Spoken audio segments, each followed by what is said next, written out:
bright light straight on the glasses as well. Yeah. There, Oh, are we hello, live? oh, yes, Hello. hello, everybody. Yes, hi, we're back. It's Steve, Gary, and me. Yeah. So, welcome. How's everybody? Okay. Fine. Cheers. Yeah. Just try to work out whether we're level 1, level 2, level 3, or Not entirely sure. I think you're level 3 and I'm level 2 over here. We're about 2 miles away from each other. So, yeah. Still, guys, we're still working. We're pushing our way through, and hopefully everybody out there is all safe and keeping well as well. So, Steve, we've had a bit of a busy week with the 10th birthday bits wrapping up last weekend. we have. Yes. Yes. So we picked a load of winners, which I think we think we've notified everybody. So there's vouchers going out for people that were ordering on the web store that won. We've got our 10 days and 10 winners from Facebook who've all picked kits, and we'll start firing them out as well. In fact, a couple of people might even have got them already. So we'll work through that next week, get them all out the door. So yeah, there was some interesting choices there. Joe chose the Smithy, which is which so would be my choice mate now, isn't he? Yeah. yeah. Same way. Yeah, and some of the guys you did decide we're asking for stuff each day, which was fine, and letting people know, spreading the word, and some good stuff going out there. Everything from Hartenstein to a basic village church to a Stalingrad factory. Yeah. Enjoy that one, folks. That's going to be a biggie. So well done, guys. Fantastic stuff. And of course, we brought out a whole new slew of releases because of our 10th birthday. It was based on our Old West. So what were those, Steve? We did the 10th town, which is a small range, but it just blends in nicely with the Old West range. So you can do yourself a little blossoming, I don't know, boomtown, whether it's at the railhead for building the railways, or maybe a little gold rush town in the foothills. But yeah, that's quite cool. Wagon. There you go. Paint your wagon. That's it. That brings up the question we had in about your inspiration for it, Gary, and where the idea of tents and where it came from and what it was that you envisaged. I'd be quite older than I look, right? And they didn't have a lot of telly during the day when I was young. And so when I was painting and drawing during the summer holidays, I'm not joking, they would have films on, and they just fed into my brain. So things like Rio Grande, that's when 9 years ago or whenever it was, when the first kit I did, a little Adobe jail. Yes. Now that's to do with Dean Martin's little Adobe jail in Rio Grande, would you believe it? That's where that comes from. And there's things like Yellow. I keep forgetting the name of the film now. It's with Gregory Peck in it. Was it Yellow Sky? Is it? Yellow Sky, that's the one, yeah. Where they're trying to steal a silver mine off of someone, and it's a lot of that was based on it. And the beauty of that film is a lot of the actual long shots don't exist. They're all painted on glass, and everything's behind. So as the Indians are walking in the distance to something and through something, that's actually on glass. They might be walking, but there's nothing there. So a lot of that town's just painted on glass. And that's those sort of things for the Old West inspiration. What's the other one with Joe? Paul Newman's in it. He plays an Indian. That's yeah, now you're going to annoy me. I'll remember it about. Is it Brave? I'll remember it. Yeah, 30 seconds after we finish. Oh, we lost him. Oh, yeah. No. Anyway, some people might say that's a good thing. You might do, but hey, technical hitch. I'll tell you what, we'll move on to the other question, Steve. So it's for you, and it was, what scenario ideas for the Wild West were you envisaging when we got looking at some of these tent towns and the Minehead and things like that? Where were you thinking? Oh, I don't know. You've got just silly little scenarios where you could be, I don't know, try to steal some dynamite for your bank robbery that you've got planned from the stores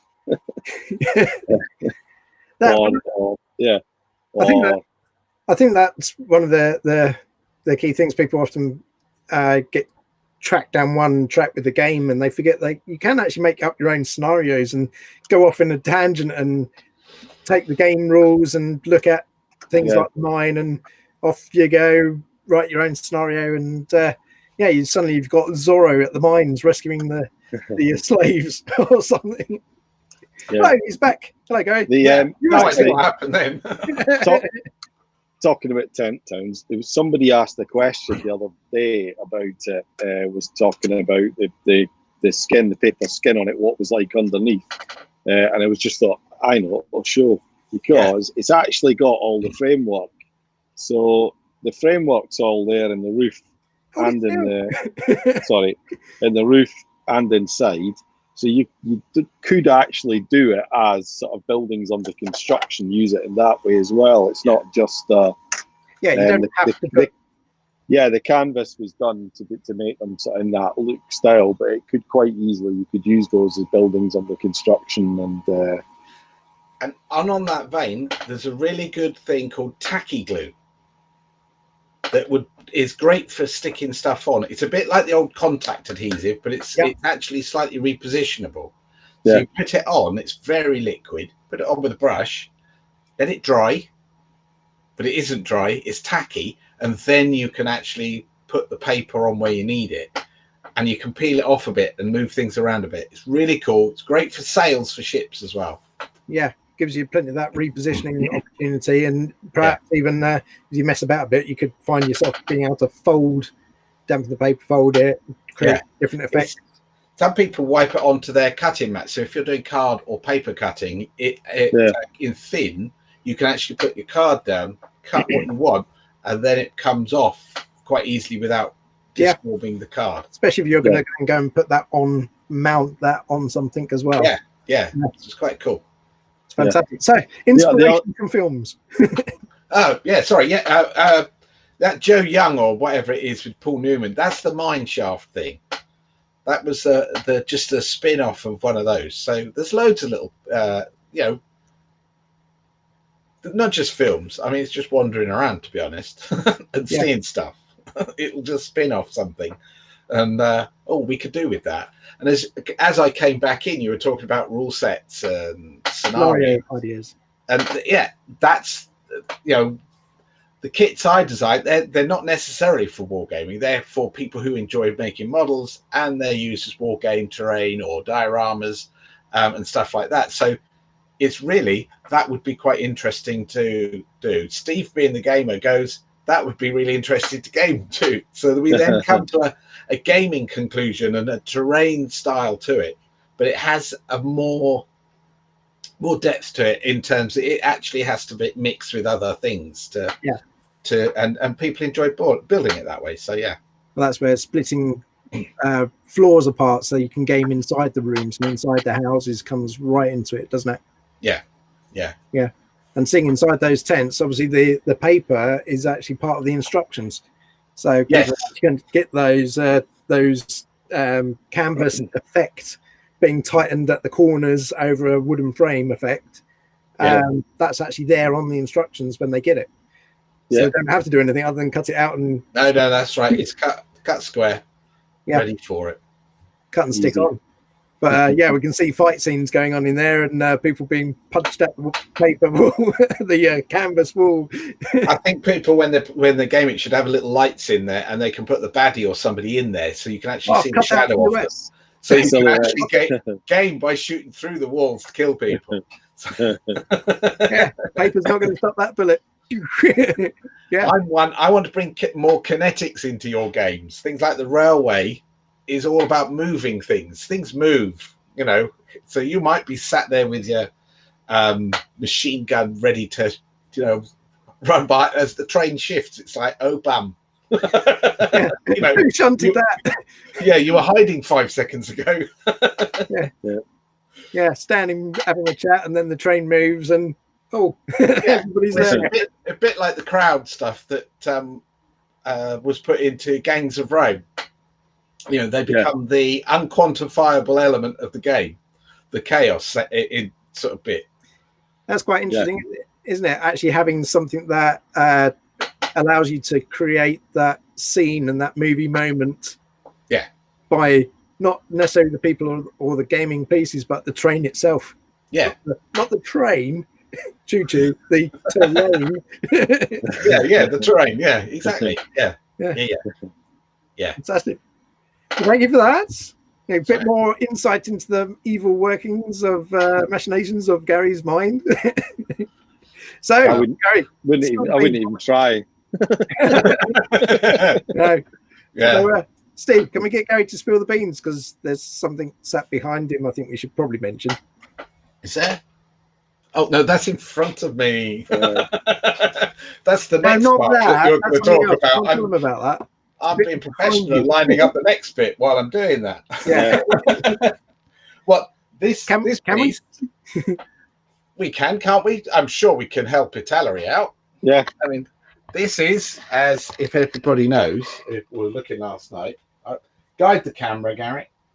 I've no idea where down the a bit, left a bit. There we go. There we go. So Italary put some pictures up last night of a very large building. And it is very large. This is slightly larger. This is the prototype one I had before we refined it and came to a conclusion with them. Yeah. That was, well, I'm going to be a bit blasé about it. I started painting this at 12:30 today. And finished it at about 5:30. That was the matte coat went on. That's a very, very nice large kit. It's a beast. It's a beast. So I think people were asking questions earlier on last night. Yeah, so we'll stick a link up. It's available. They think they've got a box set with the end battle set available in November. So it's about a month out. It's on November. Yeah. Yeah. And I'm trying to come out without making people feel too sick. Yeah. I think people are going to really love that. That's Italary's 1/72 scale release. Reichstag, the Reichstag. Yeah. So. That you've just got to go follow that link, and that will put up. And the pictures that have been done. I think it's a Modelissimo 1/72 who's painted for Italary, done the demonstration stuff. Lovely, brilliant work. So really looking forward to seeing them. I think it's had something like 5,000 people on it already, haven't it? Looking. So, have we made enough for them? We're still doing it. So. Don't ask complicated questions, Rich. Leading questions. All right, so that's obviously something that's been going on in the background. That's not one of our releases; that's somebody else's. It's just awesome. We just had to show that off. I've been waiting. This is something when I got told off a couple of months ago, mid-lockdown or whenever this was done. I don't know. I went to Berlin just before the UK lockdown to check out a few things for this. and Kate, so that was April when that happened. I got told off because I was saying in the video, I can't tell you what I'm doing. I have been waiting all this time. Since April, since the very beginning of all these videos. So 30 videos and 6 months later. Yeah. It's funny being off the leash. Fantastic. So I'm sure we'll show people a lot more about that as Laurie actually release it. And they'll be showing off a lot of pictures themselves. It looks rather stunning. So all those 20mm 1/72 players out there, be there and look out for that. That's a lovely piece. So other skills will just have to wait. Yeah, just have to be a little bit patient. So that's something that's going on for another company, but I think we've got some big things afoot. Obviously, we've got some big stuff coming up, but what's happening with Sarissa, Steve? Well, we got our move, so we should be moving. We'll probably move after sort of Black Friday, Christmas, but we'll start moving next month, starting next month. So we got quite a lot to sort for that, which is why we're going to take a little break from these, aren't we? Indeed, Yeah. It's mainly the Sarissa junk pile, as I call it, the trial build kits.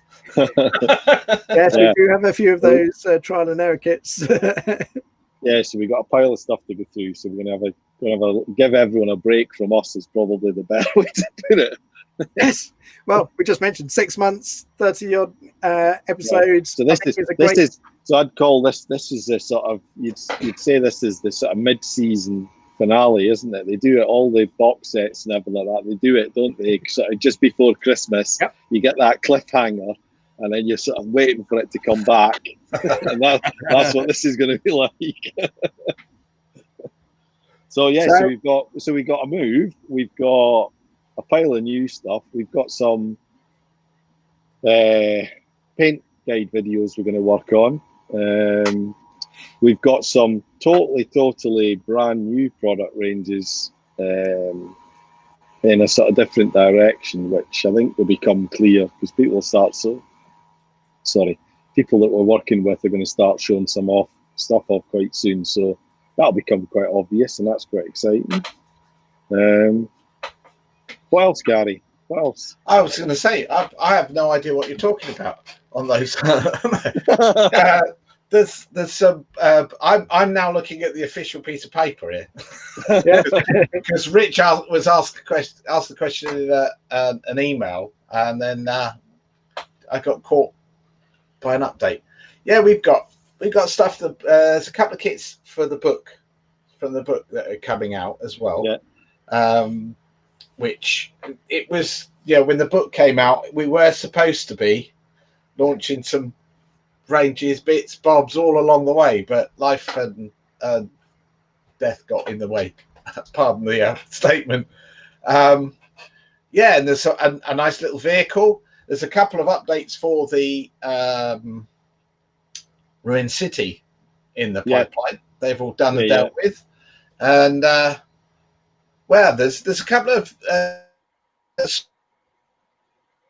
So he was going to tell a big secret there, and he's been cut off. Oh no, we lost him! Quick, everybody, freeze frame. We've just stuck up a photo here that Rich was sent earlier. Yeah, we were just about to come to that because Adam has sent us in a rather lovely piece. Our little Renault. Fortunate. Yeah, and it's absolutely stunning. Yeah. So if anyone else has got any photos of kits like that, little dioramas they've done, they should send them in to us at our inquiries email address. So we'll stick that up. But yeah, that's really cool. So there's more photos. He didn't just send one in. Yeah, we had to show this one just quickly, but we'll get it out there so people can have a look because it's absolutely brilliant piece of kit. And Adam's done a lovely job. Slightly alternative there, Renault's wagon. But I'm going to show everybody the rest of the pictures this weekend. So keep an eye out for that. Are you back, Gary? Am I back? Yes. I am back. Yeah, there you go. You see. I've no idea. I never went. Steve went on mine. So this will be the first time, Gary, you've seen this little Renault. The email did arrive, which probably is what blew me out the first time. You wouldn't believe that it's where I am. It's not in the town. It's in the south of the UK. Yeah. Yeah. Stockbroker belt, and it's the worst thing. Yeah, it's send more of the fun stuff that you're doing. I have got ideas about doing a Citroen van that is corrugated, but I've got to persuade somebody to test cutting corrugated cardboard. Who would that be? Yes. Well, perhaps that's something we can look at. But for now, we've got a lot to do with the move. Yeah. We've got coming up, Christmas. How's those trains going for the Christmas sets there, Gary?